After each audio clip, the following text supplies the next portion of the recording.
Hello viewers, welcome to my channel DevOps Bank. So last వీడియోలో వచ్చేసి మనం Git అంటే ఏంటి, గిట్హబ్ అంటే ఏంటి, గిట్హబ్ డిఫరెన్స్ ఏంటి, గిట్ ఏ విధంగా ఇన్స్టాల్ చేయాలి, గిట్హబ్ అకౌంట్ ఏ విధంగా క్రియేట్ చేయాలి, ఈ ఇన్ఫర్మేషన్ అంతా తెలుసుకుందాం. సో ఈ వీడియోలో వచ్చేసి మనం గిట్హబ్ ఏ విధంగా కాన్ఫిగర్ చేయాలి, గిట్తో గిట్హబ్ని ఏ విధంగా కాన్ఫిగర్ చేయాలి అనేది తెలుసుకుందాం. సో ముందుగా మనం కాన్ఫిగర్ చేయాలంటే మనకు ఉండాల్సిన ప్రీ రిక్విజైట్స్ ఏంటి, గిట్ అనేది ఇన్స్టాల్ చేసి ఉండాలి. గిట్ ఏ విధంగా ఇన్స్టాల్ చేయాలి అనేది కూడా మనం ప్రీవియస్ వీడియోలో అయితే చేసాం. ఇన్ కేస్ మీరు చూడనట్లయితే ఒకసారి చూడండి, అర్థమవుతుంది. అలానే వ్యాలిడ్ గిట్హబ్ అకౌంట్ ఉండాలి.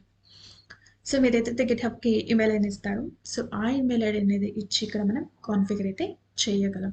సో మీరు గిట్ ఇన్స్టాల్ చేసినట్లయితే మీకు ఇక్కడ సెర్చ్లోకి వెళ్ళి చెక్ చేయగానే ఇక్కడ విండోస్ సర్చ్ అనేది చేయగానే ఇక్కడ మీరు గిట్ అనేది ఇవ్వండి. ఇక్కడ గిట్ బ్యాష్ ఉంటుంది కదా, సో ఇది మనము గిట్హబ్ యూజ్ చేసే గిట్ బ్యాష్. సో ఇక్కడ గిట్ బ్యాష్ అనేది యూజ్ చేయొచ్చు. ఇలా ఉంటుంది వన్స్ ఇన్స్టాల్ చేసినాక. సో ఏ విధంగా ఇన్స్టాల్ చేయాలనేది ఒకసారి చూడండి, అర్థమవుతుంది. Next Git config. సో మనకి ఎన్ని కాన్ఫిగరేషన్స్ ఉన్నాయి, మనకి 3 టైప్స్ ఆఫ్ కాన్ఫిగరేషన్స్ అయితే ఉన్నాయి. అది ఒకటి గ్లోబల్, ఇంకొకటి సిస్టమ్, లోకల్.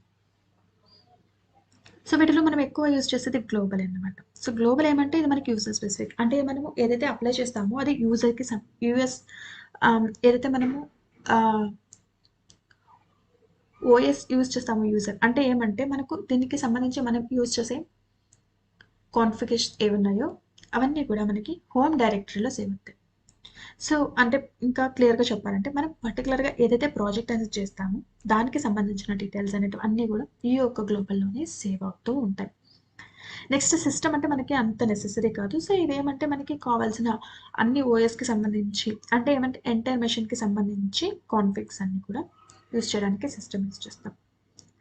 ఇంకా లోకల్ అంటే ఏం లేదంటే డైరెక్ట్గా ఇది బై డిఫాల్ట్ మనం ఏదైతే గిట్ కాన్ఫిగరేషన్, సో నార్మల్గానే ప్రాజెక్ట్కి సంబంధించి ఏవైతే మనము గిట్ కాన్ఫిగ్స్ ఇస్తామో సో అవన్నీ కూడా లోకల్ లెవెల్లోనే ఉంటాయి. సో మనం ఇప్పుడు ఈ గిట్ కాన్ఫిగ్ అనేది ఏ విధంగా యూజ్ చేస్తాం అనేది చూద్దాం. గిట్ గ్లోబల్ గురించి ఫస్ట్ ఒకసారి ట్రై చేద్దాం. సో గిట్ బ్యాష్ అనేది ఓపెన్ చేయండి.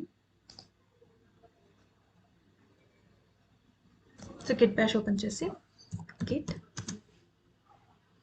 కాన్ఫిగ్ -- గ్లోబల్ ఇవ్వండి. సో ఇవ్వండి కదా. సో మనకి ఏమేమైతే ఉన్నాయో గ్లోబల్లో, సో ఇది సజెషన్ వస్తుందంట global. So global configuration -- system అంటే సిస్టమ్కి సంబంధించి system configurations file local. So ఇవన్నీ ఉంటాయి. సో మనకి ఇదంతా వద్దు, క్లియర్ చేద్దాం. క్లియర్. సో ఇప్పుడు మనము ఇప్పుడు గిట్లో మనం ఏమైనా ఫైల్స్ క్రియేట్ చేసి ఒక గిట్హబ్కి పంపిస్తాం కదా. సో అప్పుడు మనం ఇక్కడ ఎడిటర్ అనేది ఒకటి యూజ్ చేస్తాం. సో ఇక్కడ గిట్లో మనకి ఆల్రెడీ కూడా వి ఎడిటర్ అనేది ఉంది, ఒకసారి చూద్దాం.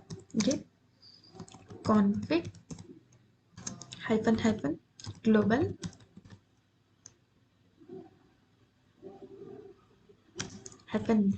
సో ఈ అంటే ఏంటంటే ఎడిటర్. ఇక్కడ ఏమి ఎడిటర్ యూజ్ చేస్తున్నాం. సో ఇక్కడ ఇది ఓపెన్ అయింది కదా అంటే ఎడిటర్, ఇది వి ఎడిటర్ అనమాట. సో ఈ వి ఎడిటర్లో మనకి అన్నీ కూడా అంత ఈజీగా ఉండదు. సో మనం ఏది చేయాలన్నా కూడా సో ప్రతిదీ కూడా చాలా డిఫికల్ట్గా ఉంటుంది. సో అందుకని మనం ఏం చేద్దాం, notepad++ ఇన్స్టాల్ చేద్దాం.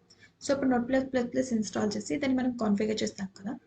సో అప్పుడు మనం డిఫాల్ట్గా notepad++ యూజ్ చేస్తాం. సో అప్పుడు మనకి ఏదన్నా మనము ఎడిట్ చేయాలన్నా కూడా సింపుల్గా ఉంటుంది. సో వి ఎడిటర్ నుంచి బయటికి రావడానికి SK:/Q ఎక్స్క్లమేటరీ క్లిక్ చేసి ఎంటర్ కొట్టండి. వచ్చింది కదా. సో ఈ కమాండ్ గుర్తుపెట్టుకోండి, గిట్ కమాండ్ -- గ్లోబల్. ఈ కమాండ్ ఇచ్చినప్పుడు ఇప్పుడు మీకు వి ఎడిటర్ అయింది కదా. మనం వన్స్ notepad++ ఇన్స్టాల్ చేసేప్పుడు ఈ కమాండ్ ఇచ్చి చూద్దాం. అప్పుడు మనకి డైరెక్ట్గా డిఫాల్ట్గా notepad++ ఇన్స్టాల్ అవుతుంది. సో ఇప్పుడు మనం గిట్ కాన్ఫిగర్ చేద్దాం. సో గిట్ అనేది కాన్ఫిగర్ చేయడానికి కమాండ్ వచ్చేసి Git config global user.name. So మీరు ఇక్కడ యూజర్ వచ్చేసి ఏదైతే యూజర్ నేమ్ అనేది ఇవ్వాలనుకుంటున్నారో యూజర్ నేమ్, యూజర్ ఈమెయిల్ వచ్చి మీరు ఏదైతే ఈమెయిల్ ఇవ్వాలనుకుంటున్నారో ఆ ఈమెయిల్ అనేది ఇవ్వండి. ఇక్కడ స్పేస్ ఇవ్వండి. ఒకసారి ట్రై చేద్దాం. ఇన్ కేస్ మీరు ఏదైనా ఫాంట్ పెంచుకోవాలి తగ్గించుకోవాలన్నా కూడా ఇక్కడ ఆప్షన్స్లోకి వెళ్ళి టెక్స్ట్ ఉంది కదా, ఇక్కడ క్లిక్ చేసినట్లయితే టెక్స్ట్ మీద క్లిక్ చేయండి. ఇక్కడ వస్తుంది కదా ఫాంట్. సో ఇందులో మనకి ఏది కావాలి, బోల్డా, రెగ్యులరా. సో ఇది కూడా మీరు చూడండి. సో మీకు ఏది కావాలో సైజ్ 18 16 సో మీకు ఎంత సైజ్ కావాలో అంత సైజ్ మీరు ప్లేస్ సేవ్ చేసుకోండి. సో ఇప్పుడు నేను బోల్డ్ ఇచ్చాను కదా, చూడండి పైన దానికి కింద దానికి డిఫరెన్స్ అర్థమవుతుంది. ఓకే ఓకే కాన్ఫిగ్ చేద్దాం. Git config hyphen global user dot name. User dot name ఏమి ఇద్దాం? మెనూ. ఇది మెనూ కోసం క్రియేట్ చేస్తున్నాం కదా ఆల్రెడీ, సో మెనూ 0812 అని ఇస్తాం. నెక్స్ట్ ఈమెయిల్ ఐడిని మనం క్రియేట్ చేసినప్పుడు ఏమి ఇచ్చాం? ఆ ఈమెయిల్ ఐడి అని తీస్తాం. Git config hyphen global user dot email. So మనం క్రియేట్ చేసినప్పుడు మెనూ డెవాప్స్ 0812 అనే ఈమెయిల్ ఐడి ఇచ్చాను. సో నేను ఆ ఈమెయిల్ ఐడి ఇస్తున్నాను. బట్ మీరు ఏదైతే ఈమెయిల్ ఐడితో గిithub అకౌంట్ క్రియేట్ చేసుకున్నారో ఆ ఈమెయిల్ ఐడి అనేది ఇవ్వండి. Menu DevOps 0812@gmail.com. Okay enter.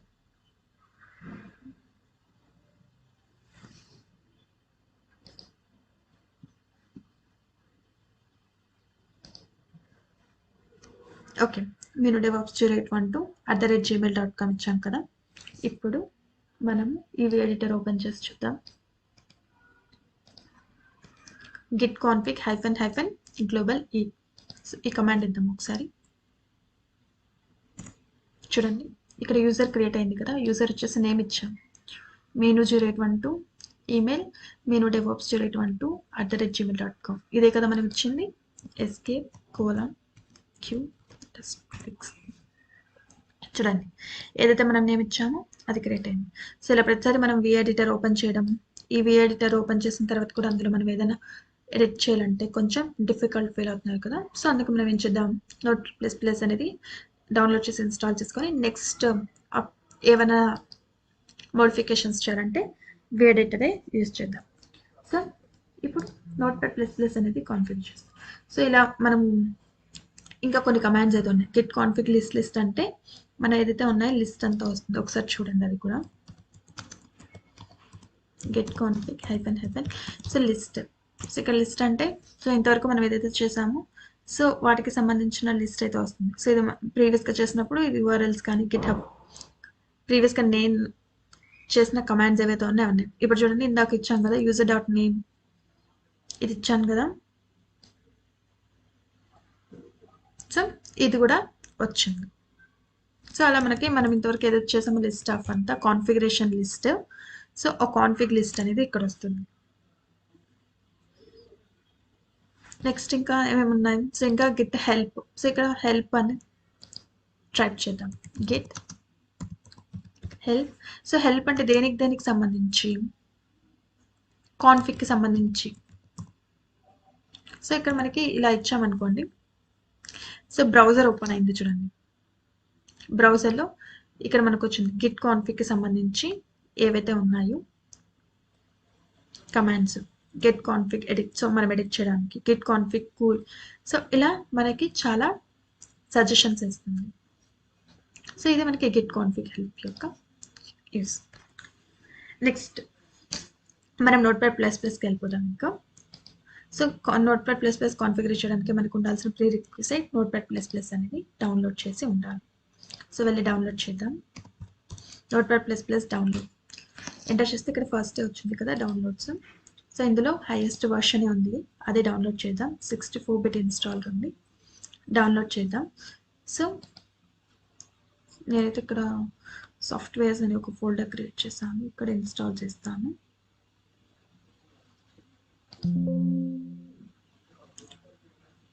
So ఇక్కడ ఆల్రెడీ నేను డౌన్లోడ్ చేసినట్టున్నాను, సో అందుకని అడుగుతుంది.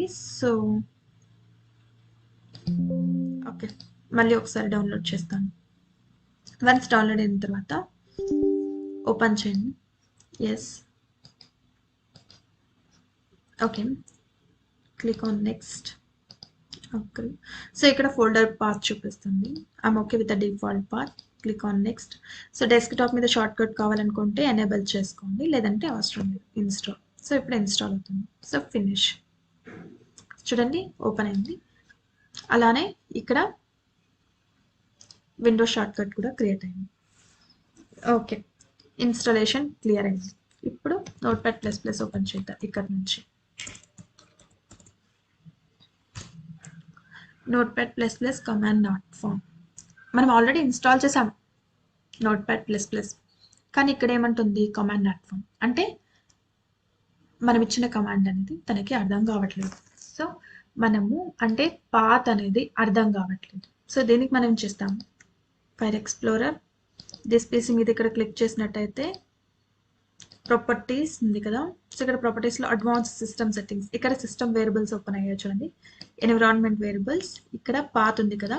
సో ఇక్కడ పాత్ అనేది ఎడిట్ చేసి ఇక్కడ మనము ఎక్కడైతే మనం notepad++ అనేది ఇన్స్టాల్ చేసామో ఆ పాత్ ఇవ్వాలి. సో ఫైల్ మేనేజర్, సి డ్రైవ్లో ప్రోగ్రామ్ ఫైల్స్లో notepad++ ఎక్కడ ఉందో చూడండి. ఇక్కడ ఉంది కదా notepad++. సో ఇక్కడ notepad+ అప్లికేషన్ ఉంది. సో ఈ పాత్ అనేది మొత్తం ఇవ్వాలి. Click on new. సో ఇక్కడ notepad+, click on okay, click on okay. Okay, so ఇప్పుడు మనము notepad++ ఇన్స్టాల్ చేసాం, దానికి సంబంధించిన ఎన్విరాన్మెంట్ వేరియబుల్స్ కూడా సెట్ చేసాం. ఇప్పుడు మనం notepad++ ఓపెన్ చేద్దాం. సో మళ్ళీ command not found. Already install చేసాం, అర్థం కాలేదని చెప్పింది. సో పాత్ ఇచ్చాం, ఇంకా అర్థం కాలేదు అంటుంది. సో ఎందుకనంటే ఇక్కడ మనము వన్స్ ఇన్స్టాల్ చేసిన తర్వాత ఇక్కడ గిట్ బ్యాష్ ఉంది కదా. సో ఇక్కడ గిట్ బ్యాష్ అనేది ఒకసారి క్లోజ్ చేసి మళ్ళీ తిరిగి రీఓపెన్ చేయండి గిట్ బ్యాష్. ఇప్పుడు ఇద్దాం. చూడు ఓపెన్ అయింది కదా. సో డిఫాల్ట్గా ఓపెన్ అయింది. సో ఇలా మనం notepad++ ఓపెన్ చేస్తాం. ఇప్పుడు మనము సపోజ్ ఇప్పుడు నేను ఏదైనా ఫైల్ క్రియేట్ చేయాలనుకోండి. చూడండి ఇక్కడ ఆల్రెడీ ఒక కమాండ్ ఇచ్చాం కదా, నెక్స్ట్ లైన్కి పోవట్లేదు ఎందుకంటే ఇది ఆల్రెడీ ఓపెన్ ఉంది కదా. ఇన్ కేస్ ఇది క్లోజ్ చేయండి. ఇప్పుడు చూడండి ఇప్పుడు ఇక్కడికి వచ్చింది కదా. సో ఇప్పుడు నేను ఏదైనా ఫైల్ క్రియేట్ చేయాలనుకోండి, notepad++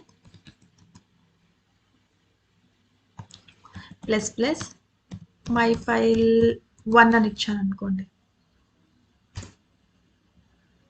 సో మై ఫైల్ 1 అనే ఆ పేరుతో ఒక ఫైల్ అనేది లేదు, నువ్వేమైనా క్రియేట్ చేయాలనుకుంటున్నావా అంటుంది. ఎస్, నేను క్రియేట్ చేద్దాం అనుకుంటున్నాను. సో సపోజ్ నేను ఇలా మెయిల్ క్రియేట్ చేశాను, హై దిస్ ఇస్ మీనాక్షి అని సంథింగ్ ఏదో ఒకటి ఇచ్చాను. సో ఇలా మనం సేవ్ చేసుకోవచ్చు. నెక్స్ట్ ఇప్పుడు గిట్ ఓపెన్ చేసినప్పుడు ఇక్కడ చూడండి నెక్స్ట్ లైన్కి మూవ్ అవ్వట్లేదు ఎందుకంటే ఇది ఓపెన్లో ఉంది కదా. ఇది క్లోజ్ చేద్దాం. చూడండి ఇప్పుడే ఓపెన్ అయింది కదా. ఇప్పుడు సేమ్ అదే ఓపెన్ చేద్దాం, ఫైల్ ఓపెన్ చేసి చూద్దాం. సో నేనైతే ఎడిటింగ్ ఇచ్చానో అది ఓపెన్ అయింది.